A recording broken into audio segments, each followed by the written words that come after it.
Hello વિદ્યાર્થી મિત્રો, તો કેમ છો? મજામાં? તો યુજીનો જે સેકન્ડ રાઉન્ડ હતો એટલે કે એમબીબીએસ અને બીડીએસ માટેનો સેકન્ડ રાઉન્ડનું અલોટમેન્ટ આવી ગયું છે. એટલે કેટલા વિદ્યાર્થીઓને એડમિશન મળ્યું છે? સૌપ્રથમ તો એડવર્ટાઇઝ એન્ડ રિપોર્ટિંગ છે, એટલે કે તમારે કઈ તારીખ સુધી એની ફી ભરવાની છે, અને રિપોર્ટિંગ એટલે કે અસલ પ્રમાણપત્રો કઈ તારીખ સુધી જમા કરવાના છે તેની આપણે વાત કરીશું. પછી આપણે જે રેન્ક વાઇઝ ઇન્સ્ટિટ્યૂટ છે તેની આપણે વાત નહીં કરીએ. પછી આપણે ઇન્સ્ટિટ્યૂટ વાઇઝ રિઝલ્ટ, તો દરેક આપણે કોલેજનું રિઝલ્ટ તમારે કેવી રીતે જોવાનું છે, કઈ કોલેજમાં એડમિશન મળ્યું છે તેની આપણે વાત કરીશું. પછી લાસ્ટ રેન્ક છે એ પણ આપણે નહીં જોયું, કેમ કે હવે આપણે સેકન્ડ રાઉન્ડમાં કઈ કોલેજમાં કેટલા માર્ક્સ અટક્યું છે તેના પર આપણે ડિટેલમાં વિડીયો બનાવવાના છીએ. ગવર્મેન્ટ કોલેજ, જીમીઆરએસ, પ્રાઇવેટ, દરેક આપણે કોલેજનો ડિટેલમાં વિડીયો બનાવીશું. પછી list of student required to do reporting at the help centre second round, એટલે કે ઘણા વિદ્યાર્થીઓને જે ફર્સ્ટ રાઉન્ડમાં એડમિશન મળ્યું હતું એની જગ્યાએ સેકન્ડ રાઉન્ડમાં કોલેજ થોડી અપગ્રેડ થઈ છે, તો એમના માટે જે રિપોર્ટિંગ કરાવવાનું છે એનું લિસ્ટ છે એની હું વાત કરીશ. પછી આ પીડીએફો ક્યાં મળશે એની પણ હું જે પીડીએફ પેજ પર વાત કરીશ, કે દરેક પીડીએફ છે હું મારા Telegram channel train your brain 27 મૂકી દઈશ, તો ત્યાં તમને મળી જશે.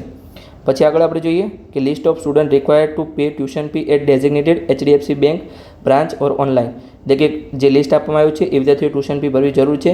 એ કે સેકન્ડ રાઉન્ડમાં તમે જો રિપોર્ટિંગ અને ટ્યુશન ફી નહીં ભરો તો તમારે થર્ડ રાઉન્ડમાં તમારે ફરીથી રજિસ્ટ્રેશન કરવું પડશે, અને તમારી જે રજિસ્ટ્રેશન ફી હતી 10,000 એ તમારી જપ્ત થઈ જશે. તો તમારે ફરીથી થર્ડ રાઉન્ડમાં રજિસ્ટ્રેશન કરવું પડશે. એટલે સેકન્ડ રાઉન્ડમાં જેને પણ એડમિશન મળે એને રિપોર્ટિંગ કરાવવું જરૂરી છે.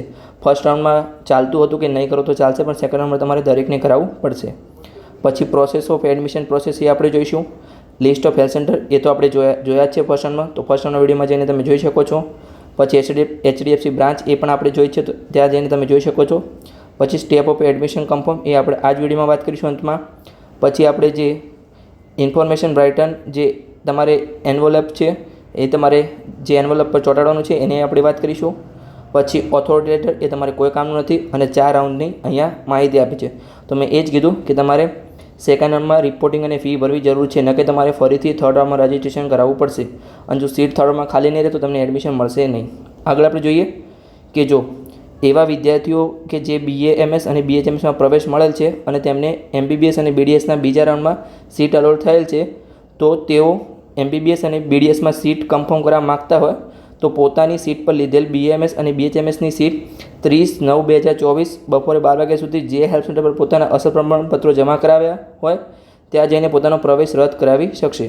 અને નોટિસ છે કે MBBS અને BDSની કોલેજ ક્યારે ખુલશે, તો જો MCC નવી દિલ્હી દ્વારા આપવામાં આવેલ અંડર ગ્રેજ્યુએટ મેડિકલ અને ડેન્ટલ કોર્સીસના કાઉન્સેલિંગ શિડ્યુલ મુજબ શૈક્ષણિક વર્ષ 2024-25 અંડર ગ્રેજ્યુએટ મેડિકલ અને ડેન્ટલ કોર્સીસનું શૈક્ષણિક સત્ર 1/10/2024થી શરૂ થશે, એટલે કે 1 ઓક્ટોબરથી શરૂ થશે. પણ અહીંયા 1/10 કીધું છે, પણ દરેક કોલેજ માટે અલગ અલગ હોઈ શકે છે, અને વચ્ચે નવરાત્રિ આવે છે, એટલે તમે અંદાજ લગાવી શકો છો કે 10 થી 15 વચ્ચે તમારે દરેક કોલેજ મેક્સિમમ ખુલી જશે, એટલે કે 1 થી 15 સુધી તમારે દરેક કોલેજ તો ખુલવી જ જોઈએ. મેક્સિમમ કોલેજો નવરાત્રિ પછી ખુલવાના ચાન્સીસ છે.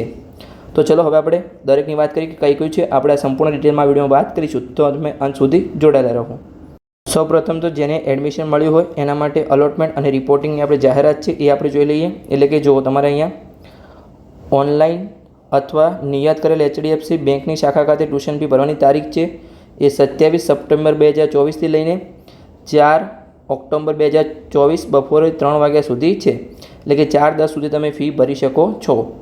પછી તમારે કોઈ ફી ભરવામાં સમય આપવામાં આવશે નહીં. પછી હેલ્પ સેન્ટર ખાતે રિપોર્ટિંગ અને અસલ પ્રમાણપત્રો જમા કરાવવા માટેની તારીખ છે જે 28/9 સવારે 10 કલાકેથી 5 ઓક્ટોબર 2024 બપોરે 12 કલાક સુધી તમે રિપોર્ટિંગ કરાવી શકશો. અને મેં તમને ફરીથી કહું છું, જે પણ વિદ્યાર્થી રિપોર્ટિંગ નહીં કરાવે એનું નામ મેરિટ લિસ્ટમાં નીકળી જશે, એમને ફરીથી થર્ડ રાઉન્ડ માટે રજિસ્ટ્રેશન કરાવવું પડશે, અને તમારી 10,000 જે રજિસ્ટ્રેશન ફી હતી એ જપ્ત થઈ જશે. આગળ આપણે જોઈએ કે હેલ્પ સેન્ટરનું કામકાજ સોમથી શુક્ર સવારે 10 કલાકથી બપોરે 4 કલાક સુધી ચાલુ રહેશે, અને શનિવારે સવારે 10 કલાકથી બપોર 2 વાગ્યા સુધી ચાલુ રહેશે. રવિવારે અને રજાના દિવસે હેલ્પ સેન્ટર બંધ રહેશે. પછી આપણે જોઈએ કે HDFC બેંકની નિયત કરેલ શાખામાં ઓફલાઈન ટ્યુશન ફી ચૂકવણી ફક્ત કામકાજના દિવસમાં બેન્કિંગ દિવસ દરમિયાન જ કરી શકાશે. અને પ્રવેશ પ્રક્રિયાની વિગતવાર માહિતી માટે વેબસાઇટ જેની છે એના પર ઉપલબ્ધ છે, અને પ્રવેશ સમિતિ દ્વારા અપડેટ કરેલી માહિતી માટે વારંવાર વેબસાઇટની મુલાકાત લો. જો તમને વેબસાઇટ વિશેની કોઈ પણ માહિતી ના હોય તો તમે આ ચેનલને અવશ્ય સબસ્ક્રાઈબ કરી શકો છો. આ ચેનલ પર તમને દરેક ડિટેલમાં માહિતી મળશે અને તમને સમજાવવામાં આવશે. તો ચલો આગળ હવે આપણે આગળની માહિતી મેળવીએ કે ઇન્સ્ટિટ્યૂટ વાઇઝ રિઝલ્ટ તમારે કેવી રીતે ચેક કરવાનું છે, અને આની PDF તમને ક્યાં મળશે. અહીંયા હવે મેં જે ઇન્સ્ટિટ્યૂટ વાઇઝ અલોટમેન્ટ છે એની PDF ડાઉનલોડ કરી છે. તો સૌપ્રથમ BJ મેડિકલ કોલેજ છે. આવી રીતે દરેક કોલેજ હશે ત્યાં તમારે સર્ચના ઓપ્શનમાં સર્ચ કરવાનું રહેશે. તો કેવી રીતે તમારે સર્ચ કરવાનું છે? તો સૌથી પહેલાં અહીંયા તમારું નામ હશે જે હોય, પછી મેરિટ નંબર હશે, કેટેગરી મેરિટ નંબર હશે, પછી નીટનો સ્કોર હશે, એડમિશનની કેટેગરી હશે, સીટનું ટાઈપ હશે, GQ MQ, તમને NRI જે પણ કોટામાં એડમિશન મળ્યું હશે એ, પછી કયા રાઉન્ડમાં એડમિશન મળ્યું એ હશે, પછી ઓલ ઇન્ડિયા રેન્ક હશે અને નીટનો પર્સન્ટાઇલ અહીંયા નીચે હશે. હવે તમારે કેવી રીતે સર્ચ કરવાનું છે? તો તમે તમારું નામ પણ સર્ચ કરી શકો છો જે હોય એના તમને ખબર હોય તો તમે મેરિટ ક્રમાંકના આધારે પણ સર્ચ કરી શકો છો. આગળ તમારું નામ આવશે અને તમે ઓલ ઇન્ડિયા રેન્કના આધારે પણ તમે સર્ચ કરી શકો છો. તો સમજણ પડી ગઈ ડિટેલમાં? તો બસ આ હતું ઇન્સ્ટિટ્યૂટ વાઇઝ રિઝલ્ટ. અને આની જે PDF છે એ ક્યાં મળશે? તો જે આપણું ટેલિગ્રામ ચેનલ છે હું અહીંયા લખું છું એ તમારે ખાસ ધ્યાન રાખવાનું છે. અને ડિસ્ક્રિપ્શન બોક્સમાં પણ તમને મળી જશે એનું યુઝર ID, એટલે કે ટ્રેન યોર બ્રેન 27/9 આ એનું યુઝર ID છે. આ તમે સેમ ટેલિગ્રામમાં સર્ચ કરશો તો આપણું ટેલિગ્રામ ગ્રુપ મળી જશે. ત્યાં તમને આ PDF મળશે અને બીજી દરેક PDF તમને ત્યાં મળશે. તો ચલો આગળ હવે આપણે આગળની વાત કરીએ અને ડિટેલમાં તમને સમજાવવાનો પ્રયત્ન કરીએ. તો તમે અંત સુધી જોડાયેલા રહો. હવે અહીંયા એક બીજી PDF મેં ડાઉનલોડ કરી છે. તો આ PDF શેની છે? તો આ PDF એના માટે એવા વિદ્યાર્થીઓની લિસ્ટ આમાં આપેલું છે કે જેમને પ્રથમ રાઉન્ડમાં કોઈ કોલેજ મળી હોય, ધારો કે X કોલેજ મળી છે અને એમને સેકન્ડ રાઉન્ડમાં Y કોલેજમાં એડમિશન મળ્યું છે. તો એને હેલ્પ સેન્ટર પર જઈ અને રિપોર્ટિંગ કરાવવાનું છે. જેમ કે તમારી કોલેજ ચેન્જ થઈ છે, જે તમારી ફી પણ હોય એ તમારી એક્સ્ટ્રા ફી ભરવાની રહેશે. તો એ વિદ્યાર્થીઓની આ લિસ્ટ છે. જો second round list of student who upgrade newly admitted reporting help centre, તમારે હેલ્પ સેન્ટર પર રિપોર્ટિંગ કરવાનું છે જેની કોલેજ ચેન્જ થઈ છે એના માટે. તો આ PDF પણ તમને ટેલિગ્રામ ચેનલ જે આપણું હતું ટ્રેન યોર બ્રેન 27/9 મળી જશે, જેનું યુઝર ID ડિસ્ક્રિપ્શન બોક્સમાં હશે. તો ત્યાંથી તમારે આ PDF મેળવી અને જોઈ લેવાનું છે કે તમારી કોલેજ કોઈ અપગ્રેડ થઈ છે કે નહીં. અને તમને જે ઇન્સ્ટિટ્યૂટ વાઇઝ રિઝલ્ટ હતું એમાં પણ ખબર પડી જશે કે તમારી કોલેજ ચેન્જ થઈ છે કે નહીં. અને આમાં તમારે ચેક કરી લેવાનું છે કે તમારું નામ છે કે નહીં. જો ના હોય તો તમારે જે મેડિકલની વેબસાઇટ છે એના પર તમારે ઈમેલ કરવાનો રહેશે. તો આગળ હવે આપણે નવા સ્ટુડન્ટ છે એની ફી ભરવાની છે એની આપણે માહિતી મેળવીએ. હવે અહીંયા મેં એક ઓર PDF ડાઉનલોડ કરી છે. તો આ PDF શેની છે? તો આ વિદ્યાર્થીઓ ટ્યુશન ફી ભરવાની છે કે આ વિદ્યાર્થીઓને ફાઇનલી એડમિશન મળી ગયું છે. તમને ટ્યુશન ફી ફાઇનલી ભરવાની છે. જો તમે ટ્યુશન ફી નહીં ભરો તો તમારે ત્રીજા રાઉન્ડમાં ફરીથી રજિસ્ટ્રેશન કરવું પડશે, એડમિશન લેવું હશે. અને તમારે ફરીથી ડિપોઝિટ તમારે 10,000 છે. મેં 3 થી 4 વાર કહું છું, તમારી ડિપોઝિટ 10,000 જપ્ત થઈ જશે. અને તમારી 1,000 તો નોન રિફંડેબલ છે, એટલે તમારી જે 11,000 હતી જે તમે રજિસ્ટ્રેશન વખતે ફી ભરી હતી તમારી સંપૂર્ણ પાછી મળશે નહીં. અને તમે એડમિશન લેશો, ટ્યુશન ફી ભરશો તો એ તમને પાછી મળી શકે છે. હજુ પણ તમારો કોઈ પણ ડાઉટ હોય તમે કોમેન્ટ બોક્સમાં પૂછી શકો છો. આ લિસ્ટ છે આની ટેલિગ્રામ ચેનલ, આની PDF પણ મારા ટેલિગ્રામ ચેનલ ટ્રેન યોર બ્રેનમાં મળી જશે. આપણે જોઈએ તો ટોટલ કેટલા વિદ્યાર્થીઓને ફી ભરવાની છે. તો ટોટલમાં તમે જોઈ શકો છો MBBS અને BDSમાં 2,282 વિદ્યાર્થીઓએ ફી ભરવાની છે. દરેકનું નામ આપેલું છે.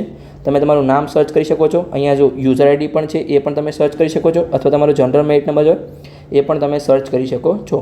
તો ચલો આગળની હવે આપણે માહિતી મેળવીએ કેમ એડમિશન કેવી રીતે કન્ફર્મ કરવાનું છે એની આપણે ડિટેલમાં માહિતી મેળવીએ. તો જો અહીંયા એડમિશન કન્ફર્મ કરવા માટે સૂચના છે તેની PDF મેં ડાઉનલોડ કરી છે. તો સૌપ્રથમ તો જેની વેબસાઇટ છે એના દ્વારા MBBS અને BDSની બેઠકોના પ્રવેશના બીજા રાઉન્ડનું પરિણામ જાહેર કર્યું, એટલે કે આજે જાહેર થઈ ગયું છે 27/9 તારીખે 27 સપ્ટેમ્બરે. પછી તમારા પ્રવેશને કન્ફર્મ કરવા માટે નીચેના પગલાં અનુસરવાની સૂચના આપવામાં આવે છે. એટલે સૌપ્રથમ તમારી વેબસાઇટ પર જવાનું છે, તમારી વેબસાઇટ પર લોગિન કરવાનું છે. કેવી રીતે લોગિન કરવાનું છે એનું મેં જે ફર્સ્ટ રાઉન્ડ આવો વિડીયો હતો રિપોર્ટિંગનો એમાં મેં સંપૂર્ણ માહિતી આપી છે. તો ત્યાંથી તમે જઈને મેળવી શકો છો. મેડિકલના પ્લેસમાં તમને એ વિડીયો મળી જશે. પછી તમારા એકાઉન્ટમાં તમારે લોગિન કરવાનું છે. તમારી અલોટમેન્ટની સ્થિતિ તપાસવાની છે, એટલે કે જો તમને સીટ ફાળવવામાં ન આવી હોય તો તમારે આગલા રાઉન્ડની રાહ જોવાની છે. અને જો તમને સીટ ફાળવવામાં આવી હોય તો નીચેની પ્રક્રિયા આપણે અનુસરવાની છે. તો સૌપ્રથમ તો શું છે તો કે NRI વિદ્યાર્થી હોય એમને GMRS ગાંધીનગર નામે ત્યાં ફી ભરવાની છે હેલ્પ સેન્ટર પર, એટલે કે ત્યાં ફી ભરી અને તેમને હેલ્પ સેન્ટર ગાંધીનગર ખાતે એમને રિપોર્ટિંગ કરાવવાનું છે. પછી બીજા વિદ્યાર્થીઓ માટે ફી ચલણ હોય એની તમારે પ્રિન્ટ કરવાની છે. પછી એની વેબસાઇટ દ્વારા ઓનલાઈન પેમેન્ટ અથવા સ્ટેપ 5 અનુસરો, એટલે કે તમારે ઓનલાઈન ફી પણ તમે ભરી શકો છો ચલણ ડાઉનલોડ કરી. અને તમે નજીકની HDFC બેંકમાં રોકડા અથવા ડિમાન્ડ ડ્રાફ્ટ દ્વારા ફી જમા કરાવી શકો છો. હવે HDFC બેંકનું લિસ્ટ છે એ મેં આગલા વિડીયોમાં બતાવ્યું હતું કે પ્રથમ રાઉન્ડનું રિપોર્ટિંગ આપણે જ્યારે અલોટમેન્ટ આવ્યું ત્યારે તેમાં જઈને તમે જોઈ શકો છો. હવે દરેક વાર માહિતી આપું તો વિડીયો લાંબો બની જશે અને બીજા નવા વિદ્યાર્થીઓને કંટાળો આવશે, જે જૂના હશે એમને સોરી. આગળ આપણે વાત કરીએ કે જો તમે બેંકના કાઉન્ટર પર ફી ચૂકવી હોય તો HDFC બેંક દ્વારા પૂરી પાડવામાં આવતી ફીની રસીદ અને HDFC બેંક દ્વારા સ્ટેમ્પ કરાયેલ તમારા ફી ચલણ પર મેળવો, એટલે તમારે મેળવી લેવાનું છે. એ તમારે ખાસ ધ્યાન રાખવાનું છે. પછી આગળ આપણે જોઈએ HDFC બેંક દ્વારા પ્રમાણિત ફીની રસીદ અને ચલણ સાથે એલોટમેન્ટ લેટરમાં ઉપલબ્ધ અસલ પ્રમાણપત્રો સાથે અપોઇન્ટમેન્ટ માટે પસંદ કરેલી હેલ્પ સેન્ટરની મુલાકાત લો. તો કયા કયા ડોક્યુમેન્ટ જોશે? તો એની વાત પણ મેં જે પ્રથમ રાઉન્ડનું અલોટમેન્ટ હતું એમાં સંપૂર્ણ વાત કરી હતી. આગળ આપણે જોઈએ કે તમારે A3 સાઇઝ 11x15 ઇંચનો યોગ્ય સાઇઝના કવરમાં અસલ પ્રમાણપત્રો અને ફીની રસીદ સબમિટ કરવાની છે. અને જે તમારી વિગતની માહિતી છે એ હું બતાવું છું કે તમારે એના પેજ જે છે આપણું એન્વોલપ હોય તમારે એમાં ડોક્યુમેન્ટ નાખવાના છે અને એ લઈ જવાનું છે. પણ તમારે ફીની રસીદ પણ લઈ જવાની છે અને એના પર એક પેજ ચોંટાડવાનું છે. એમાં શું વિગત ભરવાની છે એ હું આગળ વિડીયોમાં વાત કરું છું, તો તમે અંત સુધી જોડાયેલા રહો. આગળ આપણે જોઈએ કે હેલ્પ સેન્ટરમાંથી નોડલ અધિકારી દ્વારા સહી કરેલ અને સ્ટેમ્પ કરેલ તમારો એડમિશન ઓર્ડર મેળવવાનો છે અને પછી તમારે આગળના રાઉન્ડ માટે સુરક્ષિત કરવાનું છે. અને જ્યારે પણ તમને એડમિશન ઓર્ડર મળે ત્યારે તમારે હેલ્પ સેન્ટર છોડવાનું છે, એની પહેલાં છોડવાનું નથી. ઘણા વિદ્યાર્થીઓ પાછા આવે છે અને પછી ફરીથી જાય છે એટલે કન્ફ્યુઝન થાય છે. એટલે તમે જ્યારે પણ અસલ પ્રમાણપત્રો જમા કરાવો ત્યારે તમને એડમિશન ઓર્ડર લખેલું એક પેજ આપવામાં આવશે. એ પેજ આપવામાં આવે પછી તમારે હેલ્પ સેન્ટર છોડવાનું છે. તો આગળ હવે આપણે જોઈએ કે તમારે કેવી રીતે જે આપણે એન્વોલપ હતું એમાં કેવી રીતે તમારે ચોંટાડવાનું છે પેજ એ આપણે જોઈએ. સૌ પ્રથમ તો તમારે આ જે પેજ છે એની પ્રિન્ટ કઢાવવાની છે. આ પેજ ક્યાંથી મળશે? તો મારી ટેલિગ્રામ ચેનલ છે ટ્રેન યોર બ્રેન 27/9 તમને આ પેજ મળી જશે. તો ત્યાંથી તમારે ડાઉનલોડ કરી અને કોઈ ઝેરોક્સની દુકાનવાળા જોડે જવાનું છે અને ત્યાંથી તમારે પ્રિન્ટ કઢાવવાની જ છે. પછી આ પેજ પર કઈ માહિતી ભરવાની છે તો તમે અંત સુધી જોડાયેલા રહો. આપણે ડિટેલમાં સમજવાનો પ્રયત્ન કરીશું. તો સૌપ્રથમ તો અહીંયા તમારે પોતાનું નામ એટલે કે વિદ્યાર્થીનું નામ લખવાનું છે. હવે કયું નામ લખવાનું છે?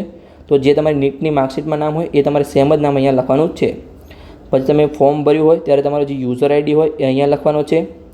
પછી તમારો જનરલ મેરિટ નંબર લખવાનો છે એ અહીંયા લખવાનો છે. પછી કેટેગરી મેરિટ નંબર તમારે અહીંયા લખવાનો છે. અહીંયા તમારે ખાલી નંબર જ લખવાનો છે, કેટેગરી મેરિટ નંબર. તમારે કેટેગરી લખવાની જરૂર નથી, કેમ કે અહીંયા તમારે કેટેગરી લખવાની છે જે રિઝર્વ કેટેગરી હોય, SCBC હોય, OBC SCBC EWS જે પણ તમારે કહેશે, ST ST તમારે જે પણ હોય એ લખવાની છે. જો તમે NRI વિદ્યાર્થી હોય તો તમારે NRI મેરિટ નંબર અહીંયા લખવાનો છે અને જો ના હોય તો તમારે ડેશ કરવાનું છે. તમે જો ઓપનમાં આવતા હોય તો તમારે કેટેગરી અને કેટેગરી મેરિટમાં તમારે ડેશ કરવાનું રહેશે. PWD કેટેગરીમાં તમારે આવતા હોય તો નંબર લખવાનો છે અને ના આવતા તમારે ડેશ કરવાનું રહેશે. પછી તમારે 2 મોબાઈલ નંબર લખવાનો છે. તો સૌપ્રથમ તમે તમારો મોબાઈલ લખી શકો છો અને બીજું તમારા વાલીનો લખી શકો છો, અથવા પહેલાંના વાલીનો લખી શકો છો અને પછી તમારો મોબાઈલ નંબર લખી શકો છો.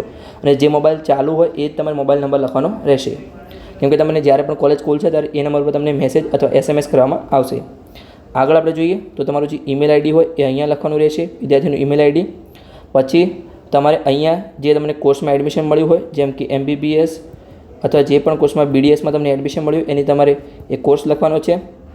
પછી કઈ કેટેગરીમાં તમને એડમિશન મળ્યું છે, general, SCBC SC ST EWS તમારે જે પણ કેટેગરીમાં એડમિશન મળ્યું હોય એ અહીંયા લખવાનું છે. પછી તમને જે પણ કોલેજમાં એડમિશન મળ્યું હોય એનું પૂરું નામ અહીંયા લખવાનું છે. ધારો કે તમારે હોય MP Shah medical college Jamnagar, તો તમારે પૂરું નામ અહીંયા લખવાનું છે આવી રીતે. પછી આગળ આપણે જોઈએ તો અહીંયા તમારે જે ડોક્યુમેન્ટ લઈને જવાના છે હેલ્પ સેન્ટર પર એનું લિસ્ટ આ છે. તો આ તમારે ખાસ ધ્યાન રાખવાનું છે. સૌપ્રથમ તમારે એલોટમેન્ટ લેટર લઈને જવાનો છે, જે તમે જ્યારે પણ તમને અત્યારે અલોટમેન્ટ મળ્યું છે તો તમે અત્યારે લોગિન કરશો તમારું, તો ત્યાંથી તમે ડાઉનલોડ કરી શકો. અને જે પણ તમે તમારા જોડે હોય તમારે લઈને જવાનું છે, એના પર તમારે વાય કરવાનું છે એટલે યસ કરવાનું છે. પછી તમારી ટ્યુશન ફીની રિસિપ્ટ એટલે એ તમને બેંકમાંથી આપવામાં આવશે જ્યારે તમે ફી ભરશો ત્યારે, અને ઓનલાઈન ભરશો તો તમે ડાઉનલોડ કરી શકશો. તો એના માટે પણ તમારે યસ કરવાનું છે. પછી print copy of NEET marksheet એટલે તમારે નીટનું રિઝલ્ટ હોય એની કોપી એના માટે પણ તમારે લઈ જવાની છે અને યસ કરવાનું છે. પછી ધોરણ 10ની માર્કશીટ એમાં પણ તમારે યસ કરવાનું છે. ધોરણ 12ની માર્કશીટ એમાં તમારે યસ કરવાનું છે. પછી proof of date and place of birth certificate એટલે કે એમાં તમારે જો અહીંયા તમે LC એટલે કે સ્કૂલનું લિવિંગ સર્ટિફિકેટ પણ જોડી શકો છો. તમારે ભારતીય પાસપોર્ટ તમારે બીજા દેશમાં હોય તો એ તમે પાસપોર્ટ પણ જોડી શકો છો, એટલે તમારે યસ કરવાનું છે. આગળ આપણે જોઈએ કે તમારે જો ડોમિસાઇલ સર્ટિફિકેટની કોઈ જરૂર નથી પણ તમારા જોડે હોય તો તમે યસ કરી શકો છો, અને ના હોય તો તમે નો કરી શકો છો. પછી કાસ્ટ સર્ટિફિકેટ તમારી કેટેગરીનું સર્ટિફિકેટ એટલે જાતિનું પ્રમાણપત્ર અહીંયા તમારે આપવાનું છે.